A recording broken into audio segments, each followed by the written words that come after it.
Hi everyone, सभी प्यारे viewers का वार्म वेलकम करता हूँ Y D your English shooter पे। आज करने वाले हैं द हिंदू की बजाय द टाइम्स ऑफ इंडिया से इस प्यारे से एडिटोरियल को।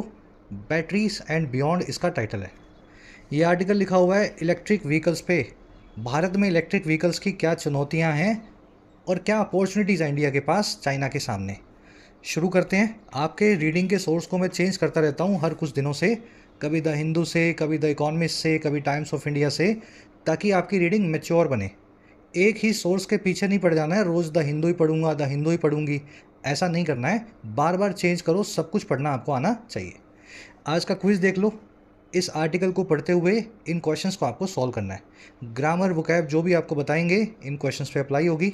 सॉल्यूशंस क्लास के लास्ट में करवाता हूँ क्विज़ के। आइए कुछ नया सीखते हैं।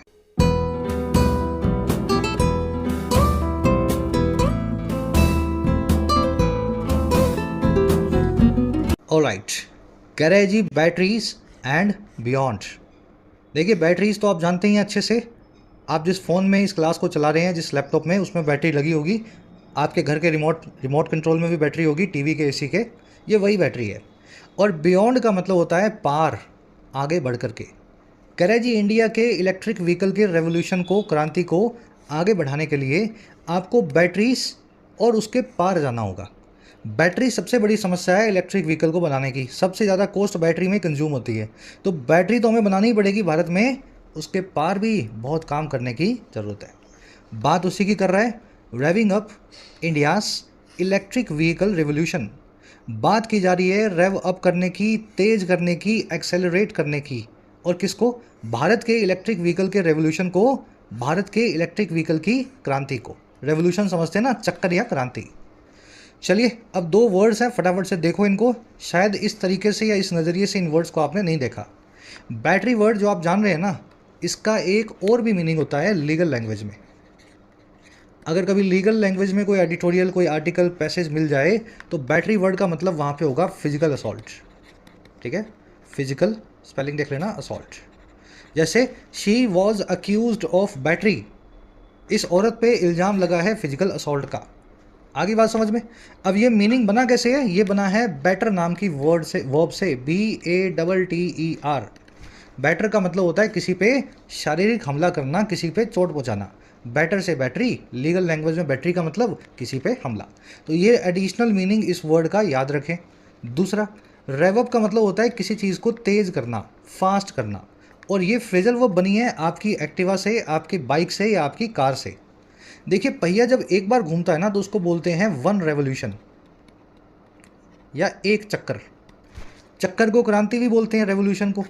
क्रांति में भी चीज़ें घूम करके फिर से नए सिरे से बनाई जाती हैं। तो रेवोल्यूशन का मतलब होता है पहिए का एक बार घुमाया जाना। अगर आप अपनी गाड़ी के पहिए को रेव अप कर रहे हैं, अपनी एक्टिवा, अपनी बाइक, अपनी जो है कार के, फोर व्हीलर के, तो इसका मतलब सीधा सा है, आप अपने एक्सेलरेटर को प्रेस कर रहे हैं। गाड़ी में, एक्टिवा में रेस दे रहे हैं आप।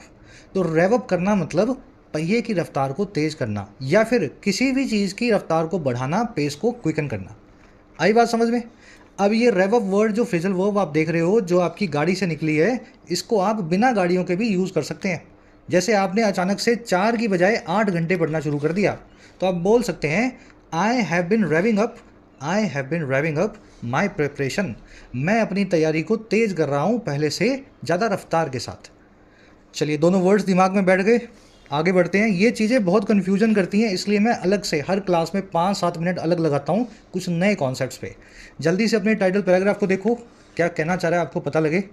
कह रहे जी, what India's EV sector needs more is nimble government policy, comma, not a marquee name. कह रहे जिस चीज़ की इंडिया के EV सेक्टर को ज़रूरत है, what India's EV sector needs, और क्या ज़रूरत है? ज़्यादा ज़रूरत है, मोर। कह रहे वो चीज़ है इस निम्बल गवर्नमेंट की पॉलिसी, सरकार की ऐसी नीतियाँ जो चुस्त हैं, निम्बल हैं, क्विक हैं, एजाइल हैं, ढीली ढाली नहीं है। फटाफट सरकार उन जो है पॉलिसीज़ को बनाती है। और ना की ज़रूरत है किसी मार्की नेम की, किसी बड़े या जाने माने प्रोमिनेंट नाम की।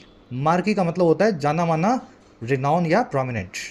तो भारत में सरकार को पॉलिसीज़ को तेज़ करने की ज़रूरत है इलेक्ट्रिक व्हीकल के जो है कंज्यूमर्स के लिए, मार्की नेम्स को भारत में लाओ या ना लाओ उससे ज़्यादा फर्क नहीं पड़ेगा।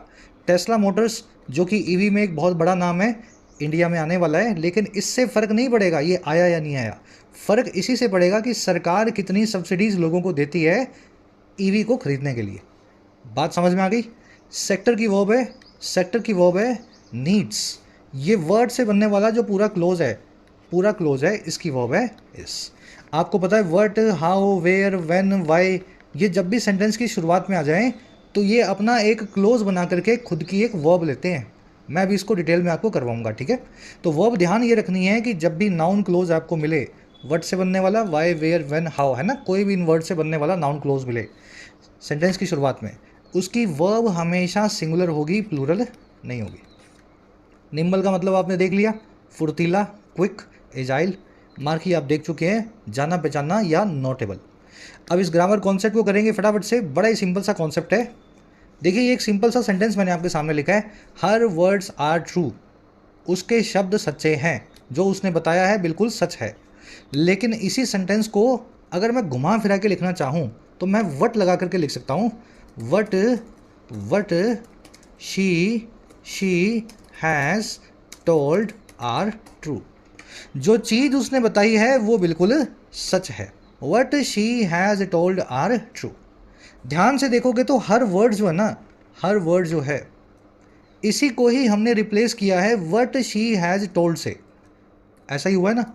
लेकिन हर वर्ड्स तो एक नाउन है और वट शी हैज़ टोल्ड एक क्लोज है, क्योंकि इसमें सब्जेक्ट है शी, वर्ब है हैज़ टोल्ड। तो नाउन को जब किसी क्लोज से रिप्लेस किया जाए तो वो क्लोज बन जाता है नाउन क्लोज। और यहीं पे ये रूल ट्रिगर होता है, नाउन क्लोजेस की वर्ब हमेशा सिंगुलर होगी, भले ही यहाँ पे आर आया था, अब यहाँ पे लिखेंगे इज। जो उसने बताया वो सच है, what she has told is true. एक सेंटेंस और चेंज करके दिखाता हूँ। Jaipur is the capital of Rajasthan. Jaipur is the capital of Rajasthan. Change करूँ मैं यहाँ लिख देता हूँ वेयर से, where where I live is the capital of Rajasthan. बहुत आसान है ये। जयपुर को मैंने रिप्लेस कर दिया वेयर आई लिव से। जहाँ मैं रहता हूँ वो राजस्थान की कैपिटल है। समझ गए? तो नाउन को यानी जयपुर को रिप्लेस कर दिया गया है नाउन क्लोज से, जिसमें एक सब्जेक्ट है आई, एक वर्ब है लिव। तो ये नाउन क्लोज जो है अपनी सिंगुलर वर्ब ले रहा है यहाँ पे इज लगा करके। अगर यहाँ पे आर भी होता ना, अगर यहाँ पे कुछ और भी लिखा होता और आर आ जाता तो भी आपको वेयर आई लिव के साथ में तो सिंगुलर वर्ब लगानी चाहिए। चलिए, एंजिन्स आर कॉम्प्लेक्स। एंजिन्स बहुत कॉम्प्लेक्स होते हैं। अगर मैं इसको ऐसे लिखना चाहूँ, how engines work is complex. Engines कैसे काम करते हैं ये चीज़ बहुत कॉम्प्लेक्स है। कैसे इंजन जो है आगे बढ़ता है, पेट्रोल को कंज्यूम करता है, फ्यूल को, this thing is complex, this process is complex. तो यहाँ पे इंजन को रिप्लेस कर दिया है how engine works, how engines work, और वर्ब दिए हमने सिंगुलर। मेरे ख्याल से 5 मिनट में इतना ही डिटेल में बताया जा सकता है। मैंने नाउन्स को नाउन क्लोज में आपको चेंज करके दिखाया। बाकी जो लोग राइटिंग स्किल्स के कोर्स में हैं वो इन चीज़ों को बड़े अच्छे से सीख चुके हैं। जल्दी से आगे बढ़ेंगे। सारी वोकैब इस आर्टिकल की आपके साथ शेयर कर लेता हूँ ताकि आप इसको स्मूथली पढ़ सकें। एक लाइक और एक शेयर क्लास को ज़रूर से दें। और उसी के साथ में आप सभी की पॉपुलर रिक्वेस्ट पे यूपीएससी का और स्टेट सिविल सेवाओं का प्रीलिम्स प्लस मेंस का फुल इंग्लिश कोर्स लॉन्च हो चुका है। ये एक माइग्रेशन कोर्स है, भारत का अकेला ऐसा कोर्स है जिसमें आप अपना मीडियम चेंज कर सकते हैं कॉन्फिडेंस के साथ में। अब इंग्लिश में सिविल सेवा का एग्ज़ाम आप लिखेंगे इंग्लिश बैकग्राउंड के स्टूडेंट की तरह। कोर्स अवेलेबल है आपकी अपनी ऐप पे YT your English tutor. Comment section से जाके इसको डाउनलोड करें। कोर्स में आपको CSET प्रीलिम्स के लिए, डिस्क्रिप्टिव मेंस के लिए आंसर राइटिंग, साथ में वोकैब, ग्रामर, साथ ही साथ पर्सनल मेंटरशिप की फैसिलिटी मिलती है जिसमें आपकी समरीज, आपकी लिखावट को पर्सनली चेक करके आपको सिखाया जाएगा। कोर्स की फ़ी है 5499, अभी इसको 4999 पे रखा गया है, फ़ायदा उठा सकते हैं। और जो लोग पर्सनल मेंटरशिप नहीं चाहते हैं, आप कोर्स का एक्सेस 1999 में ले सकते हैं बिना पर्सनल मेंटरशिप के। कोर्स से रिलेटेड किसी भी क्वेरी के लिए इस नंबर पे व्हाट्सएप या कॉल करके कॉन्टैक्ट करें। अगर आप राइटिंग कोर्स में पहले से इनरोल्ड हैं तो आपकी फ़ीस को नए कोर्स में एडजस्ट भी किया जा रहा है। राइटिंग का बेसिक कोर्स, बैंकिंग का कोर्स और SSC कॉम्बो अभी भी ऐप पे अवेलेबल है। आप इन कोर्सेज का फ़ायदा भी ले सकते हैं। चलिए वोकैब शीट आज की बैटरीज एंड बियॉन्ड की। मार्की जो वर्ड मैंने आपको करवाया था वो फिर से यहाँ लिख दिया है बड़ा बड़ा। मार्की का मतलब होता है ऐसी चीज़ जो बहुत इंपॉर्टेंस वाली या सिग्निफिकेंस वाली हो। किसी भी फील्ड के जो सबसे अग्रणी लोग होते हैं, पायनियर लोग होते हैं, सबसे इंपॉर्टेंट जो लोग होते हैं, वो उस फील्ड में मार्की कहलाते हैं। यूज़ करके दिखा देते हैं। Federer and Nadal are two of the marquee names in men's tennis. Federer और नडाल जो हैं वो सबसे ज़्यादा जाने पहचाने नामों में से दो नाम हैं मेंस की टेनिस में, आदमियों की टेनिस में। इसको prominent, hifi, high profile, notable या प्री एमिनेंट वर्ड से भी बताया जाता है। प्री एमिनेंट मैंने लिखा नहीं है, ऐड कर लेना, प्री एमिनेंट। चलिए अगला वर्ड है निम्बल। निम्बल का मतलब है फुर्तीला। फुर्तीले को क्विक, एजाइल, फास्ट, स्विफ्ट, है ना, इन सभी वर्ड से बताया जाता है। A nimble action by the police proved critical in nabbing the killers. एक फुर्तीला एक्शन जो पुलिस का था वो साबित हुआ, प्रूव्ड हुआ, बड़ा ही इंपॉर्टेंट किलर्स को नैब करने में, हत्यारों को पकड़ने में। नैब करने का मतलब होता है किसी गलत आदमी को धर पकड़ करना, अरेस्ट करना, ठीक है, नैब करना। चलिए ये वर्ड हो गया, आज आर्टिकल में देख चुके हैं इसको आप। अगला जो वर्ड है वो है स्पार्क ऑफ। स्पार्क ऑफ, देखिए मान लीजिए आपके पास बहुत सारा पेट्रोल रखा है और इसको जलाना है, तो जलाने के लिए क्या करना होगा? पहले आप लकड़ी लाएंगे, लकड़ी के ऊपर आग रखेंगे, फिर पेट्रोल डालेंगे, तभी वो जल पाएगा ना? नहीं। जब भी कोई ऐसी चीज़ होती है जो बहुत ज़्यादा इन्फ्लेमेबल हो, उसको जलाने के लिए आपको एक चिंगारी चाहिए, स्पार्क चाहिए। और स्पार्क ऑफ नाम की फ्रेजल वर्ब का मतलब ये होता है किसी चीज़ में चिंगारी देना ताकि वो जलने लगे, ताकि वो एक्टिवेट हो जाए। समझ पाए बात को? जैसे पेट्रोल है, डीजल है, या कोई इन्फ्लेमेबल गैस है ना, स्पार्क ऑफ करना है। या कोई भी चीज़ है जिसको आप शुरू कर रहे हो, खाली आप उसको प्रोवोक या इंसाइट करके स्पार्क ऑफ कर सकते हैं। Sometimes small incidents spark of huge crisis. कभी कभी छोटे छोटे इंसिडेंट्स जो हैं, छोटी छोटी घटनाएं जो हैं, भड़का देती हैं, चिंगारी लगा देती हैं बड़े बड़े क्राइसिस को, बड़े बड़े तूफानों को। स्पार्क ऑफ को स्टिमुलेट करना, कैटलाइज करना, इंस्टिगेट करना भी बोलते हैं। आज ये वर्ड आर्टिकल में देखेंगे, कैटलाइज। जो लोग केमिस्ट्री पढ़े हुए हैं अपनी 11th-12th में या ग्रेजुएशन में, कैटालिसिस और कैटलाइज करना आप जानते होंगे। केमिकल रिएक्शंस को तेज बनाने की प्रोसेस को बोलते हैं कैटलाइज करना। चलिए नेक्स्ट वर्ड अपना आज का इमिटेट। इसका मतलब होता है कॉपी करना या डुप्लीकेट करना, किसी की नकल करना।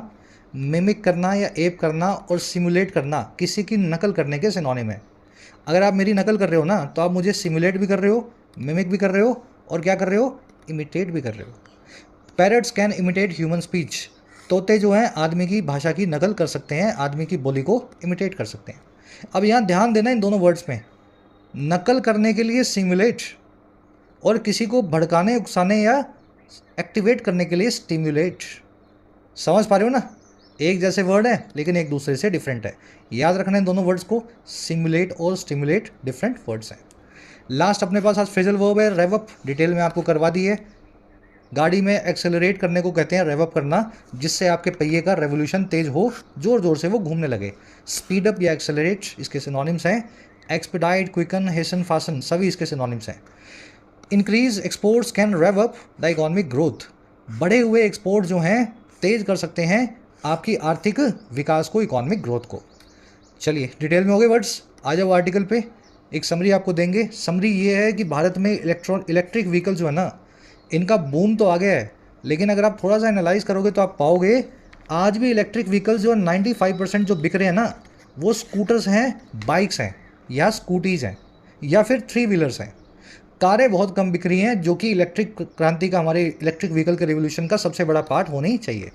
हमारा आर्टिकल कह रहा है कि इसका सबसे बड़ा कारण है चाइना, और दूसरा भारत सरकार की लापरवाही। चाइना में ज़्यादातर जो है इलेक्ट्रिक व्हीकल्स की जो है बैटरीज बनती हैं, तो बैटरी चाइना में बनती है, और सस्ती बनने की वजह से इलेक्ट्रिक व्हीकल की मार्केट को इसने कैप्चर किया हुआ है। और इंडिया को इस फील्ड में कुछ करना पड़ेगा। लिथियम के रिजर्व्स इंडिया में भी मिलने लगे हैं। समझ पा रहे हो ना? लिथियम से बैटरी बनेगी, तो लिथियम तो भारत में भी मिल गया। और दूसरा, सरकार हमारी बड़ी सुस्त है, कोई अच्छी पॉलिसी ईवी पे बना नहीं पा रही। अगर एक ढंग की पॉलिसी बना दे और अपने लिथियम रिजर्व्स को यूज़ कर दे, तो we can replace China in this market. Overall ये आर्टिकल एक एनालिसिस प्रेजेंट कर रहा है भारत के अवसरों और चुनौतियों का ईवी के स्पेस में। एनालाइजिंग टोन है आज की। शुरू करेंगे आर्टिकल को। जो बच्चे क्लास में नए हैं ज़रूर से चैनल को सब्सक्राइब कर लें। बिल्कुल बेसिक से क्लास आपके लिए चलती है। साथ ही अगर ये भी पढ़ने में आपको दिक्कत आ रही है या आपको समझना है कि मुझे तैयारी कैसे करनी है मेरे एग्ज़ाम की, तो इस काम के लिए आपको क्या करना है, चैनल के होम पेज को खोलना है अपने फ़ोन में या अपने लैपटॉप में। होम पेज पे आपको मिलेगी playlist complete English grammar for all competitive exams by YT। इस प्लेलिस्ट पे आपको क्लिक करना है, 55 वीडियोस मिलेंगी। वीडियो नंबर 0 से वीडियो नंबर 55 तक चलते जाओ। सारी ग्रामर आपकी यहाँ से कवर हो जाएगी, बेसिक तैयार हो जाएंगे। जो बाजार में किसी कोर्स को करने वाले थे, आप यहाँ पे फ्री ऑफ कॉस्ट कर सकते हैं। ठीक है, तो आज से सब लोग शुरू करें। कह रहा है जी, Tesla a marquee brand in electric vehicles keeps saying it is interested in investing in India. कह रहा है जी, टेस्ला मोटर्स इलॉन मस्क की कंपनी, जो एक बहुत ही बड़ा ब्रांड है, रिनॉन जो है कंपनी है ईवी के स्पेस में, इलेक्ट्रॉनिक व्हीकल्स में। कह रहा है वो ऐसा कहती रहती है, कीप सेइंग। जब भी टेस्ला के मालिक से पूछो या उसके CEO से पूछो तो वो यही कहता रहता है कि ये कंपनी बड़ी इंटरेस्टेड है, बड़ी जो है रुचिकर है, और किस काम में, इन्वेस्ट करने में, भारत में अपनी कंपनियां लगाने में। टेस्ला की वर्ब है कीप्स, इट की वर्ब है इज। इट आया किसके लिए, टेस्ला के लिए। कह रहा है जी, true if Elon Musk company firms up its plan to invest here it will be good for the Indian EV ecosystem. कह रहा है जी, सच बात है, ट्रू है। अगर इलॉन मस्क की कंपनी फर्म अप करती है, फर्म करना मतलब मजबूत करना, अप करना मतलब ऊपर लाना, किसी चीज़ की मजबूती को ऊपर लाना। अगर इलॉन मस्क की कंपनी और मजबूत कर लेती है अपने प्लान्स को जो हैं भारत में निवेश करने के, तो ये बहुत ही अच्छा होगा, गुड होगा भारत के ईवी इकोसिस्टम के लिए, ईवी मार्केट के लिए। कंपनी की वर्ब है फॉर्म अप। फॉर्म अप आपको मैंने बता दिया, किसी चीज़ की फॉर्मनेस में या स्ट्रेंथ में अप करके उसको बढ़ाना, तेज़ करना, उसको ज़्यादा मजबूत बनाना। इट की वर्ब है विल बी। अब यहीं पे ब्रेक मारो अपनी ईवी के, अपनी गाड़ी के। मुझे ये बताओ, इस सेंटेंस में कौन सा कंडीशनल लगा हुआ है? मन में सोच लो, मैं बता रहा हूँ, फिर मैच कर लो। इसमें लगा हुआ है जी फर्स्ट कंडीशनल। अगर ऐसा होता है तो ऐसा हो जाएगा, इलॉन मस्क अगर ऐसा करते हैं तो भारत में ऐसा हो जाएगा। First conditional. सेकंड कंडीशनल क्या है? अगर ऐसा हो तो ऐसा हो जाए। और थर्ड कंडीशनल क्या है? अगर ऐसा हुआ होता तो ऐसा हो गया होता। प्लेन हिंदी में समझा रहा हूँ, बाकी ग्रामर की प्लेलिस्ट में ये सब चीज़ें आप सीख चुके हो। कंडीशनल को आइडेंटिफाई करना बहुत ज़रूरी है। अब जो बच्चे कंडीशनल जानते हैं, मुझे इस सेंटेंस को ऑल्टरनेटिव फॉर्म में चेंज करके दिखाएं कमेंट्स में। थोड़ा एडवांस्ड क्वेश्चन है, लेकिन मुझे भरोसा है कम से कम आप में से 10% स्टूडेंट ये कर सकते हैं। ऑल्टरनेटिव फॉर्म में डालो, चेंज करो, और फिर अपने बढ़ते हैं आगे। कह रहे जी, but Tesla is nowhere close to being the most important factor. अब देखो डैश लगाया है, GOI's next EV policy is. कह रहा है इलॉन मस्क चाहे भारत आ जाए, लेकिन जो टेस्ला मोटर्स है वो नोवेयर क्लोज है, बिल्कुल भी क्लोज नहीं है। नोवेयर का मतलब है बिल्कुल भी नहीं, इन नो वे या नॉट एट ऑल। तो ये बिल्कुल भी नज़दीक नहीं है टू बीइंग होने के, और क्या होने के, सबसे इंपॉर्टेंट फैक्टर या कारक जो है इस पूरे बाजार का। अच्छा, सबसे इंपॉर्टेंट कारक है क्या? डैश लगा के बता रहा है, भारत सरकार की, गवर्नमेंट ऑफ इंडिया की अगली जो इस EV पॉलिसी है वो ज़रूर है EV पॉलिसी इज।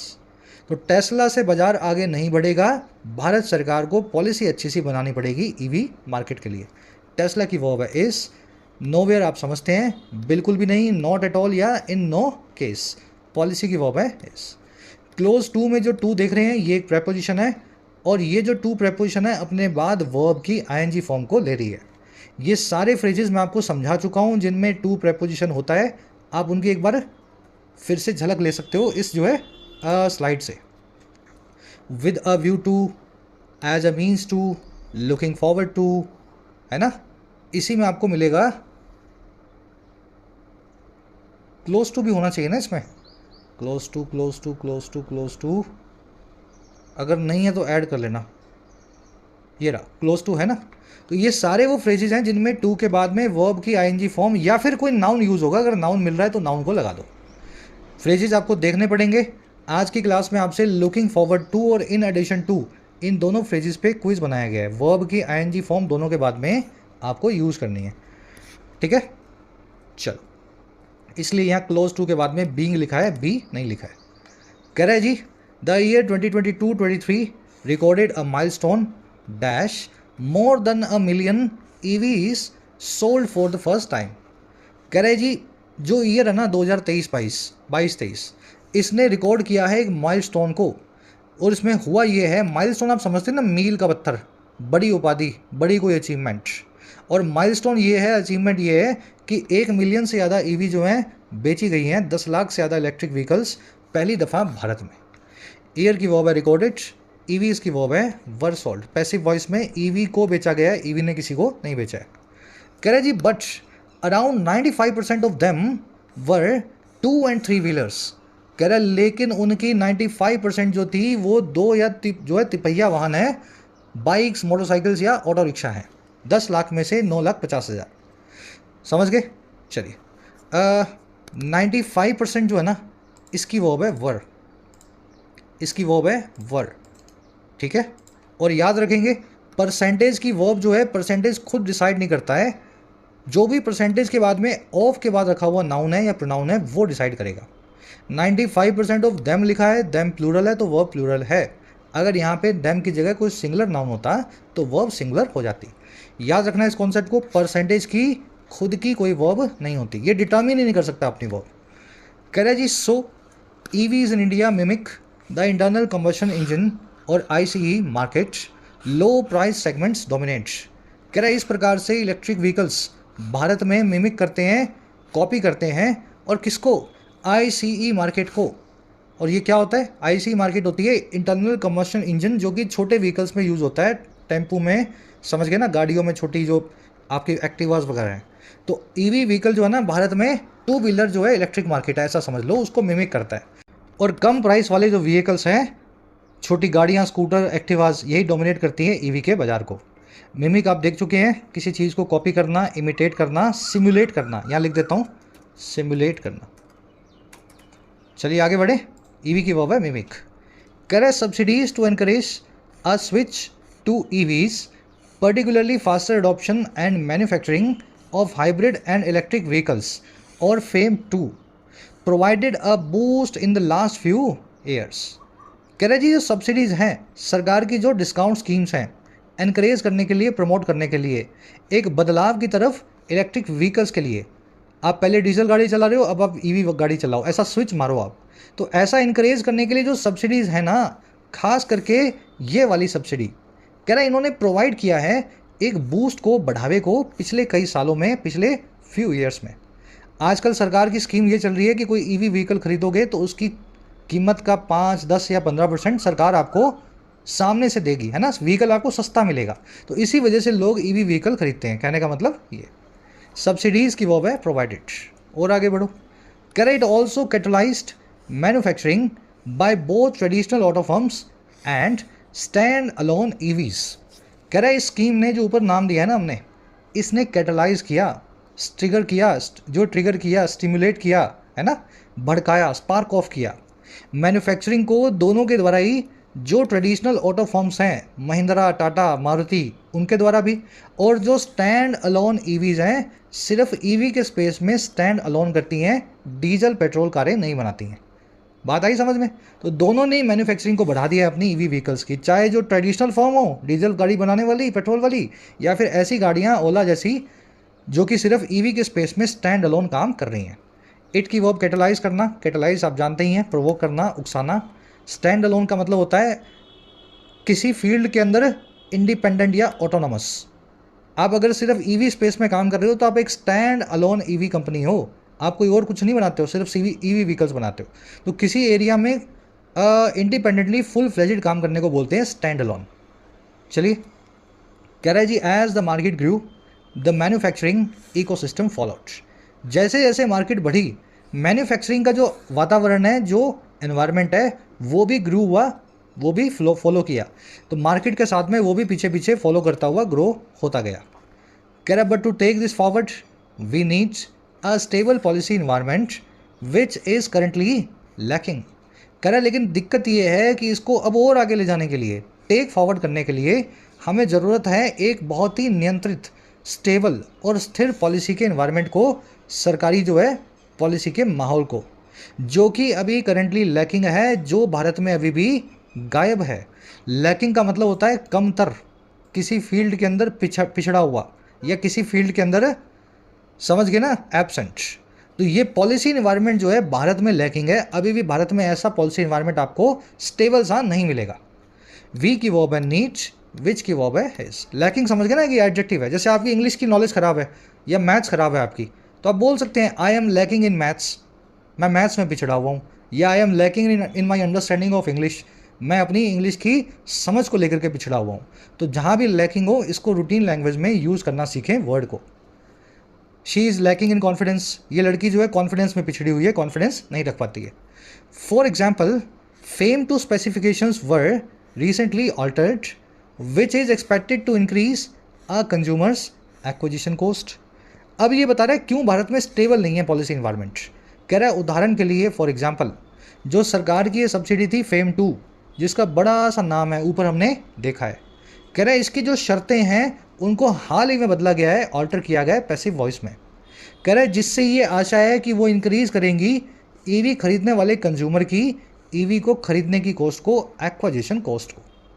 तो आपने पहले पॉलिसी बनाई, लोगों ने ईवी खरीदी, अब पॉलिसी के अंदर आप लोगों की कॉस्ट बढ़ा रहे हो, स्टेबल नहीं हो आप। इस वजह से कोई कंपनी इंडिया में आके ईवी को मैन्युफैक्चर नहीं करना चाहती।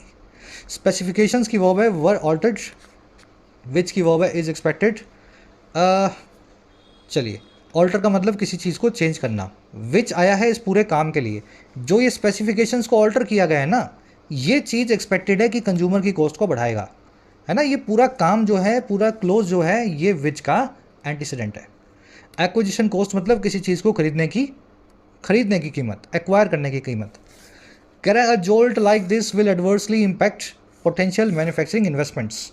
कह रहा है ऐसा झटका, ऐसा शॉक, ऐसा जोल्ट जो है गलत तरीके से प्रभावित करेगा हमारी पोटेंशियल मैन्युफैक्चरिंग इन्वेस्टमेंट्स को। मैन्युफैक्चरिंग के फील्ड में जो निवेश आने वाला था, संभावित था। आज आपने पॉलिसी बनाई जिसमें ईवी खूब बिक रही है, कल आपने पॉलिसी चेंज कर दी, तो जो आदमी यहाँ पे हज़ारों करोड़ लगा के अपनी फैक्ट्री लगाएगा, वो इन चीज़ों से उसको डर लगेगा, है ना। सरकार कभी भी अपनी पॉलिसी को बदल देती है। चलिए, जोल्ट वर्ड का मीनिंग देख लेना, झटके को बोलते हैं, शॉक को बोलते हैं। कह रहे when it comes to manufacturing across the spectrum of EVs, India has the advantage of a sound ICE auto industry. कह रहे जब बात हो, व्हेन इट कम्स टू मैंने आपको समझाया हुआ है, जब बात हो इसको हिंदी में बोलते हैं, और अपने बाद में ये नाउन या वर्ब के ING फॉर्म लेता है। इन्हीं फ्रेजेस में से एक है व्हेन इट कम्स टू। देखो कहाँ मिल रहा है व्हेन इट कम्स टू, ठीक है। तो हमेशा अपने बाद नाउन या वर्ब के ING फॉर्म लेगा। तो देखो यहाँ भी लगी हुई है। तो कह रहा है जब बात हो मैन्युफैक्चर करने की पूरे के पूरे स्पेक्ट्रम में, पूरे की पूरी रेंज में ईवीज़ की रेंज क्या है? ईवी की बस भी आएगी, रिक्शा भी आएगा, कार भी आएगी, बाइक भी आएगी, बाईसाइकिल भी आएगी। तो पूरी रेंज को अगर मैन्युफैक्चर करना हो, इंडिया के पास बड़ी एडवांटेज है एक बहुत ही मजबूत internal combustion engine auto industry की। ऐसी ऑटो इंडस्ट्री जिसमें सारे इंजन घर पे बनाए जाते हैं भारत में।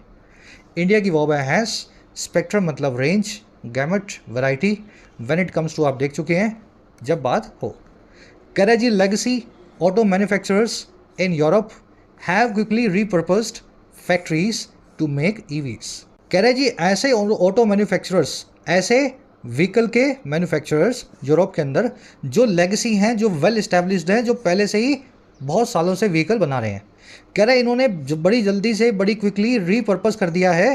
रीपर्पस करना मतलब किसी चीज़ को नए पर्पस से डिज़ाइन करना। तो उन्होंने नए पर्पस से डिज़ाइन कर दिया है अपनी फैक्ट्रीज़ को ईवी को मैन्युफैक्चर करने के लिए। तो जिस फैक्ट्री में यूके की कंपनी मॉरिस गैराज की या एमजी की हेक्टर बनती है ना, वहीं पे ही उसी फैक्ट्री में रीपर्पस करने के बाद में हेक्टर का ईवी वर्जन भी आने लगा है। बात समझ रहे हो? इस तरीके से ये कंपनियां जो हैं अपनी फैक्ट्री को नए सिरे से डिज़ाइन कर रही हैं, वहीं पे पेट्रोल गाड़ी, वहीं पे ईवी गाड़ी। लेगेसी मैन्युफैक्चरर्स की वर्ब है हैव रीपर्पस, रीपर्पस करना, किसी चीज़ को नए पर्पस से जो है डिज़ाइन करना। कह रहे this provides a good foundation for India.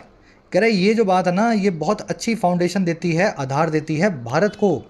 However at the heart of N EV is it's battery which makes up about 40% of its total value. कह रहा लेकिन ये बात भी है, जो कोई भी ईवी है उसके हार्ट में, उसके सबसे इम्पोर्टेंट मोस्ट इम्पॉर्टेंट पार्ट में या प्लेस में होती है उसकी बैटरी। ईवी जो है बैटरी का ही दूसरा नाम है, ऐसा समझो। तो कह रहा है ये बात भी है कि बैटरी सबसे इंपॉर्टेंट है ईवी के अंदर, जो कि मेकअप करती है 40% ईवी की टोटल वैल्यू को, 100 में से 40 रुपये की कीमत को। बात आ गई समझ में? बैटरी की वर्ब है इज, विच की वर्ब है मेक्स अप, विच आया है बैटरी के लिए। एट द हार्ट ऑफ का मतलब होता है मोस्ट इंपॉर्टेंट जगह पे या मोस्ट इंपॉर्टेंट पार्ट पे, समझ गए ना? जैसे दिल्ली या new Delhi is at the heart of Indian politics, नई दिल्ली जो है भारत की पॉलिटिक्स का सबसे इंपॉर्टेंट प्लेस है। Mumbai is at the heart of Indian economy, Mumbai जो है भारत की इकॉनमी के बिल्कुल दिल में है, सबसे इंपॉर्टेंट प्लेस पे है। वैसे बैटरी जो है वो at the heart of EV है, सबसे इंपॉर्टेंट होती है ईवी में बैटरी। ऐसे याद करोगे तो दिमाग में बैठेगा। इसको ऑन द हार्ट ऑफ ऐसा मत लिखना, यहाँ पे एट ही आएगा, ये फिक्स्ड है। बढ़े आगे। कह रहे the battery supply chain is dominated by China, कह रहे बैटरी की जो सप्लाई चेन है वो डोमिनेट की जाती है चाइना के द्वारा। चाइना ही सारा बैटरी का माल, बैटरी का जो बनाने का और बेचने का जो सिस्टम है उसको देखता है। कह रहा है IEA estimated that about 75% of global battery cell production capacity is in China. कह रहे कंपनी है IEA, एक ऑर्गेनाइजेशन है, इसका नाम हमें नहीं पता पूरा क्या होगा। इसने ऐसा एस्टिमेट किया है कि लगभग 75% जो ग्लोबल प्रोडक्शन कैपेसिटी है बैटरीज की वो है चाइना के अंदर। समझ गए? 100 बैटरियाँ अगर दुनिया में बनती हैं तो 75 बैटरियाँ चाइना में बनती हैं। इतना बड़ा डोमिनेशन है इसका बाजार के अंदर। आइए की वर्ब एस्टिमेटेड 75% की वर्ब है इस, आपको पहले भी बताया था परसेंटेज की खुद की वर्ब नहीं होती, ऑफ के बाद में लगने वाले नाउन के हिसाब से आएगा। नाउन है यहाँ पे कैपेसिटी, कैपेसिटी एक अनकाउंटेबल नाउन है, इसलिए वर्ब को सिंगुलर रखा गया है। ठीक है, परसेंटेज के साथ में इस फॉर्मूला को हमेशा याद रखना। कह रहे जी it is mainly Chinese firms followed by Korean and Japanese companies that control the part of the supply chain dealing with processing of materials. कह रहे ये चाइनीज़ फर्म्स ही हैं जिनके फॉलोड बाय हैं, जिनको पीछे पीछे फॉलो करते आ रही हैं कोरिया और जापान की कंपनियाँ, जो कि कंट्रोल करती हैं हिस्से को सप्लाई चेन के, जो डील विद करता है, निपटता है या रिलेटेड है मटेरियल्स की प्रोसेसिंग के। तो बैटरी का जो मटेरियल है, लिथियम को साफ़ करना, एनरिच करना, प्योर करना, बैटरी में डालना, ये सारा काम चाइना, कोरिया और जापान तीनों करते हैं पूरे दुनिया के लिए। इट की वर्ब इज दैट आया है चाइनीज़ फर्म्स के लिए, इसकी वर्ब है कंट्रोल। चलिए लास्ट पैराग्राफ है अपने पास। अब यहाँ पे थोड़े सजेशन दिए गए हैं चाइना से कैसे निपटें और भारत में ईवी को कैसे ग्रो करवाएं। कह रहा है India may have to look beyond PLIs to get a foothold in the supply battery supply chain given the large quantum of resources injected into EV industrial policy everywhere elsewhere. कह रहा है हो सकता है India को ये काम करना पड़े, इंडिया मे हैव टू, और क्या करना पड़े, पार देखना पड़े, लुक बियॉन्ड करना पड़े PLI के प्रोडक्शन लिंक इंसेंटिव के। PLI एक स्कीम होती है जिसमें सरकार बोलती है हर कंपनी को जो 5000 व्हीकल बनाएगा उसको हम 10% टैक्स जो है इस बार माफ़ कर देंगे। 5000 मैं एक एग्जांपल दे रहा हूँ, 50,000 बोल देगी, 5 लाख भी बोल देगी, प्रोडक्शन से लिंक कर देगी उनके इंसेंटिव को। तो कह रहे जी हो सकता है इंडिया को इस ताम झाम से आगे निकलना पड़े, PLI के अलावा भी कुछ देना पड़े, ताकि गेट कर सके इंडिया एक अच्छी पकड़ को, फुट होल्ड को इस बैटरी सप्लाई चेन में, बैटरी को बनाने से लेकर के बैटरी को बेचने तक की प्रक्रिया में। अच्छा क्यों करना पड़े इंडिया को? कह रहे जी देखते हुए इस चीज़ को, देखते हुए इस चीज़ को, जो बहुत बड़ा क्वांटम है रिसोर्सेज का, बहुत बड़ा एक अमाउंट है संसाधनों का जो इंजेक्ट इनटू होता है ईवी इंडस्ट्रियल पॉलिसी में भारत के पार एल्सवेयर दूसरी जगहों पे।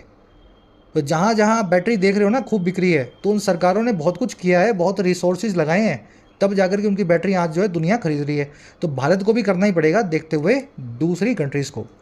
इंडिया की वो में हैव फुट होल्ड मतलब आपके खड़े होने की, पाँव की, फुट की होल्डिंग, किसी जगह में, किसी एरिया में आपकी पकड़, स्ट्रॉन्ग होल्ड। क्वांटम का मतलब होता है मात्रा। कह रहा है for instance the US recently unveiled large subsidies to encourage EV supply chains. कह रहा है एग्जाम्पल के लिए अगर देख लें तो अमेरिका ने हाल ही में अनवील किया, डिक्लेयर किया, सबके सामने रखा बड़ी बड़ी सब्सिडीज़ को, बड़े बड़े डिस्काउंट्स को, ताकि एनकरेज हो सके अमेरिका के अंदर EV की सप्लाई चेन्स। तो जब अमेरिका रख रहा है तो भारत को भी रखनी पड़ेगी, है ना। US की वर्ब है अनवील्ड, अनवील करना, किसी चीज़ को सबके सामने रखना, रिवील करना। वेल का मतलब होता है पर्दा, वेल मतलब पर्दा, अनवेल मतलब पर्दा हटाना, किसी चीज़ को लॉन्च करना, अनवेल करना, है ना। कह रहे जी technology in the battery supply chain is in a fluid state as manufacturers adapt to risk in accessing minerals due to geopolitical reasons. कह रहे जो सारी तकनीक है बैटरी की सप्लाई चेन में, बैटरी को बनाने से लेके बैटरी को भेजने या बेचने तक की, कह रहा है वो एक फ्लूइड स्टेट में है, वो एक डायनेमिक स्टेट में है। फ्लूइड स्टेट में मतलब बहती हुई स्टेट में, फिक्स नहीं है, हमेशा बदलती जा रही है, आज कोई और टेक्नोलॉजी कल कोई और टेक्नोलॉजी। तो ये बड़ी बदलाव वाली अवस्था में है टेक्नोलॉजी। और क्यों है, कह रहा है क्योंकि जितने भी बैटरी के मैन्युफैक्चरर्स हैं वो बार बार अडेप्ट करते हैं, ढालते हैं, अपने आप को एडजस्ट करते हैं, ताकि किसके सामने अडेप्ट करें, उस जोखमों के सामने, रिस्क के सामने जो है एक्सेस करने की, मंगाने की या पहुंच रखने की मिनरल्स तक। और ये किस वजह से, जियोपॉलिटिकल रीजन्स की वजह से, दुनिया भर की राजनीति की वजह से। तो भैया पहले जो है लिथियम कहीं और से आ रहा था, बाद में रशिया यूक्रेन वॉर हुई, बहुत सारे सैंक्शन लग गए रशिया पे, अब शायद लिथियम चाइना में आने की वजह से या कहीं और आने की वजह से इंडिया से भी आ सकता है। तो मैन्युफैक्चरर्स जो हैं बार बार जो हैं अपना सोर्स बदल लेते हैं, इस वजह से टेक्नोलॉजी बड़ी बदलती जा रही है, फिक्स नहीं है, हमेशा फ्लूइड स्टेट में रहती है। समझ पा रहे हो ना मीनिंग। टेक्नोलॉजी की वर्ब है इस, मैन्युफैक्चरर्स की वर्ब है adept. When you adept to something, आप उस चीज़ के हिसाब से अपने आप को ढाल लेते हैं, और टू प्रेपोजिशन फिक्स्ड है, जब भी आप अपने आप को ढालते हैं, अडेप्ट करते हैं। अब इस पर क्वेश्चन बनाया है मैंने क्विज में, फ्लूइड स्टेट क्या होता है, तो समझ गए ना फ्लूइड स्टेट क्या है, जो टेम्परेरी हो, जो परमानेंट ना हो। आगे भी वही कह रहा है the future of EV battery supply chain is not set in stone. कह रहे जो फ्यूचर है ईवी की बैटरी की सप्लाई चेन का, वो सेट इन स्टोन नहीं है, वो पत्थर की लकीर नहीं है। जब भी कोई चीज़ सेट इन स्टोन होती है, वो पत्थर में लकीर की तरह परमानेंटली बिना चेंज हुए लिखी जाती है। तो फ्यूचर भी ऐसा ही है, पत्थर की लकीर ना हो करके बड़ा फ्लूइड स्टेट में कभी भी बदल सकता है। फ्यूचर की वर्ब है हिस। कह रहा है case in point is India's potential lithium reserves. कह रहा है अगर इसी बात को देखना हो, एक केस आपको बताएं इसी पॉइंट पे, तो वो है इंडिया में बड़े बड़े लिथियम के रिजर्व्स जो 2-3 महीने में ही हमारी पकड़ में आए हैं। लिथियम की वर्ब है रिजर्व्स। जहाँ भी लिथियम निकलेगा उसी कंट्री का फ्यूचर बन जाएगा। फ्यूचर किसी भी कंट्री ने पत्थर में लकीर से नहीं लिखवाया, कहने का मतलब ये। वही बात बोल रहे लास्ट में, policy needs to be nimble enough to grab opportunities arising out of this shifts. कह रहे भारत की पॉलिसी भी बड़ी चुस्त होनी चाहिए, निम्बल होनी चाहिए, पर्याप्त तौर पे इनफ, ताकि अपॉर्चुनिटीज़ को हम ग्रैब कर सकें, इन मौक़ों को फ़ायदा उठा सकें जो इन बदलावों से निकलते हैं, नई नई खोजों या शिफ्ट से निकलते हैं, अराइज आउट ऑफ होते हैं। तो लिथियम निकला भारत में तो फटाफट उस पर काम करना चाहिए, बैटरी बनाना चाहिए, चाइना को बैटरी के मार्केट में कॉम्पीट करना चाहिए। ये होती है निम्बल पॉलिसी किसी सरकार की। पॉलिसी की वर्ब है नीड्स, निम्बल मतलब क्विक या एजाइल। इंटरेस्टिंग आर्टिकल था, ज़्यादा मुश्किल नहीं था ऑफ कोर्स, लेकिन मेरे ख्याल से फुल ऑफ लर्निंग लेसन्स था, इसलिए ऐसे आर्टिकल्स को मैं ढूंढ ढूंढ के लाता हूँ। जल्दी से अपना क्विज देख लो, एक सेकेंड। हाँ, फर्स्ट क्वेश्चन में पूछा है क्या इम्प्लीकेशन होंगी, क्या रिजल्ट होगा टेक्नोलॉजी की फ्लूइड स्टेट का ईवी की बैटरी की सप्लाई में। इनमें से क्या लगता है आपको, टेक्नोलॉजी के फिक्स ना होने से क्या इम्प्लीकेशन या क्या रिजल्ट निकलेगा। आंसर को फर्स्ट कमेंट में रखा गया है इसी वीडियो के नीचे, जाके वहाँ से चेक करें और फिर बताना आपका सही है मेरा सही है ना। मैं आपको दिखा भी देता हूँ, कुछ बच्चों को समझ में नहीं आ रहा आंसर कहाँ रखे होते हैं। देखिए मान लीजिए मैं कल की क्लास खोलता हूँ, ये कल की क्लास है, 21 घंटे पहले पब्लिश हुई थी, लॉस्ट अपॉर्चुनिटी। मैं कमेंट सेक्शन में जाऊँगा, सबसे पहले ऊपर पिंड कमेंट दिखेगा आपको, ठीक है, YT योर इंग्लिश ट्यूटर मेरा ही कमेंट है। इस कमेंट को खोलो, इसमें रीड मोर करना, जैसे रीड मोर करोगे ना, देखो रीड मोर, आपको सारे आंसर दिखेंगे, ये देखो सारे के सारे, है ना। तो यहाँ से आप आंसर चेक कर लिया करो, सब बच्चे यहीं से करते हैं, जिनको नहीं आता वो भी करना सीख लें। तो फर्स्ट क्वेश्चन का आंसर भी इसी आज वाले कमेंट में डाल दूंगा, वहाँ से मैच कर लो। सेकंड में पूछा है, कह रहे जी इंडिया की जो लेगेसी ऑटो इंडस्ट्री है, जो पुराने ऑटो प्लेयर हैं, कैसे कंट्रीब्यूट करेंगे ईवी की डेवलपमेंट में। तो क्या कर सकते हैं वो भाई, ऑलरेडी आर्टिकल में बड़ा बड़ा लिखा हुआ है, मैं बताऊंगा हिंदी में तो देखते ही समझ जाओगे, खुद से ट्राई करना है, वहीं फर्स्ट कमेंट से आंसर को फर्स्ट कमेंट से मैच कर लेना है। थर्ड में आपसे पूछा है किसी भी फील्ड में जो नोटेबल या हाई प्रोफाइल होता है उसको क्या बोलते हैं। ऑफ कोर्स इसका आंसर आपको आता होगा, आपको समझाया था शुरू में। फोर्थ में पूछी है कोई ऐसी चीज़ जो सेट इन स्टोन हो, उसका क्या मीनिंग है। हिंदी में बताना है आपको, चाहे हिंदी लिख दो चाहे इंग्लिश लिख दो, ठीक है। सेट इन स्टोन को हिंदी इंग्लिश में क्या बोलते हैं, ईडीएम पूछी है। पाँचवें में आपसे पूछा है जी इस पूरे क्लोज की वर्ब क्या होगी? तो नाउन क्लोज की वर्ब कैसी होती है आपको बताया था शुरू में। 6 में आपसे पूछा है द हार्ट ऑफ, इसको कैसे लिखें? On the heart of, upon the heart of, at the heart of या इन द हार्ट ऑफ? तो सही फ्रेज को बनाना है। 7वें में आपसे पूछा है इन एडिशन टू के बाद में वर्ब की कौन सी फॉर्म को लगाया जाए? तो सही फॉर्म को सही मीनिंग के साथ में यूज़ करना है। ठीक है, दोनों जगह वर्ब की आईएनजी फॉर्म आ रही है, मान लो आंसर दोनों ही बन सकते हैं आपके, लेकिन सही मीनिंग से एक ही आंसर बनेगा। सिर्फ आईएनजी फॉर्म को मत देखना, है ना, मीनिंग भी तो आना चाहिए। 8वें में आपसे पूछा है लुक फॉरवर्ड टू के बाद में वर्ब की कैसी फॉर्म लगती है? ऑफ कोर्स ये भी आपको आता है। और 9th में आपसे पूछा है जी स्टिमुलेट, सिमुलेट, रेव अप और मिमिक्स, इन चारों में से कैन नाम की हेल्पिंग वर्ब के बाद कौन सी वर्ब आएगी जो मीनिंग को भी सही रखेगी और ग्रामर को भी सही रखेगी? पूरे हिंट्स के साथ में आंसर को कमेंट में डाल दिया है, फर्स्ट कमेंट से चेक करो। आउट ऑफ 9 कितने मार्क्स मिले जरूर से बताना। मुलाकात लेंगे आपसे कल की क्लास में। अंटिल देन, कोर्सेज अवेलेबल हैं ऐप पे, जाके फ़ायदा ले सकते हो। टाइम रहते ही कोर्सेज का फ़ायदा लेना है। ऐसा ना हो लास्ट मोमेंट पे आकर के आप मैसेज करें सर 15 दिन रह गए, 1 महीना रह गया। अभी जब वक्त है पढ़ने का तो पढ़ाई पे पूरा ध्यान दो। कंटेंट सारा अवेलेबल है एप्लीकेशन पे, राइटिंग का, एसएससी का और बैंकिंग का। ऐप को जाओ, कमेंट सेक्शन से डाउनलोड करो, फर्स्ट कमेंट से लिंक रखा है। कोई भी क्वेरी हो, ये नंबर है व्हाट्सएप का, टीम से आप मैसेज करके बात कर सकते हैं।